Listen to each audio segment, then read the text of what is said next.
It was a birthday present, Yes. sort of biggest birthday present I ever gave in my life. My name is Rhea, this is my mom, Angela, and this is our Floor Decor story. So when I moved in, this entire space was just, raw, gutted. It was studded out for the bathroom and stuff like that. I didn't have any intentions to renovate. I knew it was something that I wanted to do down the road. However, unfortunately, my mom got sick while she was in Trinidad and had to come back to the US. She was diagnosed with multiple myeloma.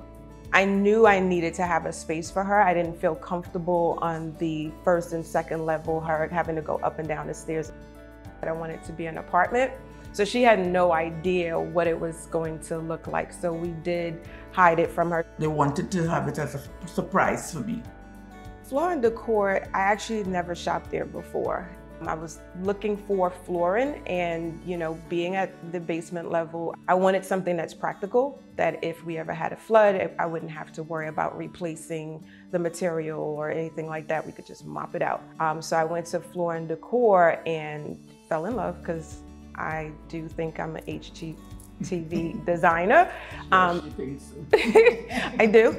And when I went in there, and the fact of how it's set up and they have the samples and everything just laid out, the grout, the spacers, like everything was kind of planned out for a person like myself with not a lot of experience.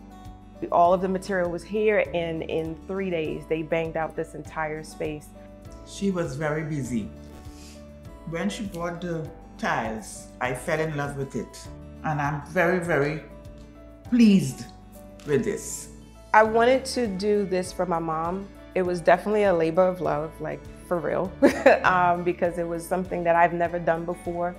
It was stressful, but at the same time, I knew the end result, it would make her really happy. It was a family and friend affair. I always tell my kids, don't ever say can't. Can't is not a word for me.